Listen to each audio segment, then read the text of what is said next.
Bueno compañeros, hoy vamos a resolver el ejercicio 937 del libro de termodinámica de Zengel, el cual nos dice: un motor de ignición de 6 cilindros, 4 tiempos, con encendido por chispa, operando en el ciclo Otto ideal, toma aire a 14 psi y 65 grados Fahrenheit y está limitado a una temperatura máxima de ciclo de 1600 grados Fahrenheit. Cada cilindro tiene un diámetro de 3.5 pulgadas.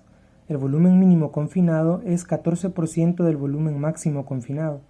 ¿Cuánta potencia producirá este motor cuando opera a 2500 revoluciones por minuto?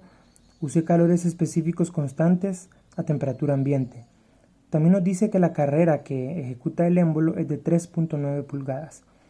Bueno, primero que nada, podemos notar que los datos dados en el ejercicio están en unidades del sistema inglés.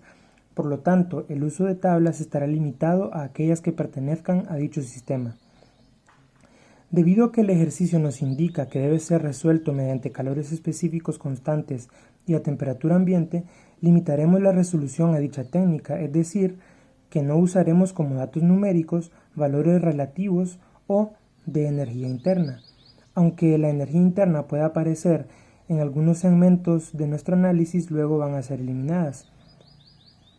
Y también vamos a usar solamente la tabla A1E y la A2E, la cual es la tabla A1E nos muestra la constante del gas, de algunas sustancias, y la tabla A2E lo que nos muestra es calores específicos de gases ideales a temperatura ambiente. La E de lo que nos habla es de que estas tablas son parte del sistema inglés. Luego, aquí tenemos un pequeño diagrama de lo que es el ciclo ideal de Otto de presión con respecto a volumen específico. Analizando este diagrama podemos ver de que nuestro volumen específico máximo va a estar en el estado 1 y nuestro volumen mínimo va a estar en el estado 2. Aquí tenemos algunas ecuaciones que vamos a usar, que el trabajo neto nos dice que es el trabajo de expansión menos el trabajo de compresión, y el trabajo de expansión y de compresión están relacionadas con las energías internas. Luego aquí tenemos algunos datos obtenidos de las tablas. La R, que sería 0.3704, el calor específico a presión constante 0.240 y el calor específico a volumen constante sería 0.171.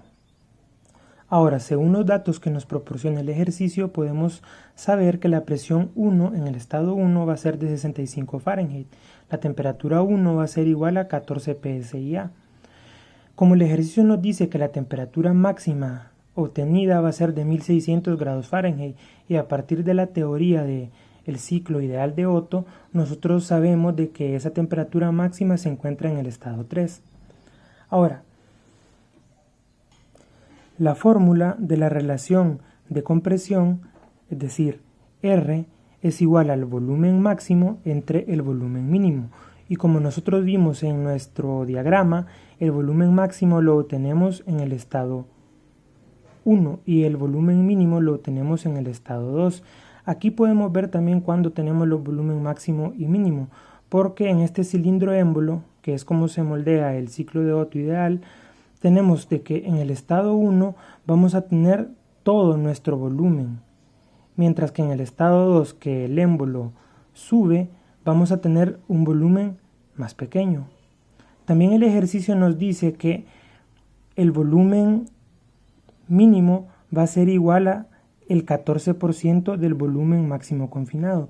Entonces por eso sustituimos que el volumen mínimo es igual al 14%, es decir, 0.14 del volumen máximo confinado, y obtenemos nuestra primera relación, que la relación de compresión va a ser igual a 7.143.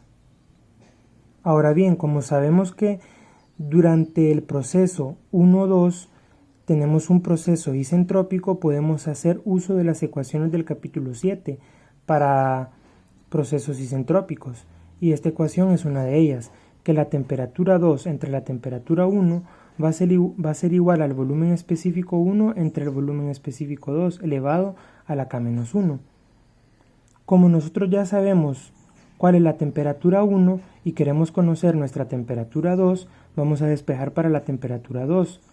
Ahora, nuestra temperatura 1 sabemos que es de 525 Rankine. Esto porque la unidad de temperatura en el sistema inglés es de Rankine. Y aquí tenemos cómo hacemos para pasar de grado Fahrenheit a Rankine. La cantidad de Fahrenheit que tenemos la restamos de 32 y luego le sumamos el 491.67 y así obtenemos los 525 Rankine. Nuestra relación de compresión que nos dio 7.143 y K que nosotros tenemos acá que es igual a 1.4. Le restamos el 1 y esto nos da como resultado una temperatura en el estado 2 de 1153 Rankine. Lo mismo hacemos para el proceso de 3 a 4, porque de la teoría nosotros sabemos que de 3 a 4 tenemos un proceso isentrópico. Aplicamos el mismo procedimiento que la temperatura 4 entre la 3 va a ser igual al volumen específico de 3 entre 4. Como ya conocemos la temperatura 3 porque nos dicen que es la máxima temperatura y nosotros sabemos que esa está en el estado 3, entonces despejamos para la temperatura 4. Y luego tenemos nuestra relación de compresión, que en este caso es volumen 3 entre volumen 4, pero nuestro volumen en el estado 3, como sabemos que es igual al volumen en el estado 2, entonces es un volumen mínimo. Entonces esta relación la tenemos al revés, es decir, aquí tenemos el volumen mínimo y aquí tenemos el volumen máximo, por eso nosotros ponemos 1 sobre R. Sustituimos nuestra temperatura ya pasada a Rankine y nos da que la temperatura en el estado 4 es de 938.2 Rankine. Ahora, aplicando un balance de energía de la primera ley, es decir, que la energía que entra va a ser igual, menos la energía que sale va a ser igual al cambio de energía en el sistema. Esto lo hacemos por unidad de masa porque nosotros sabemos que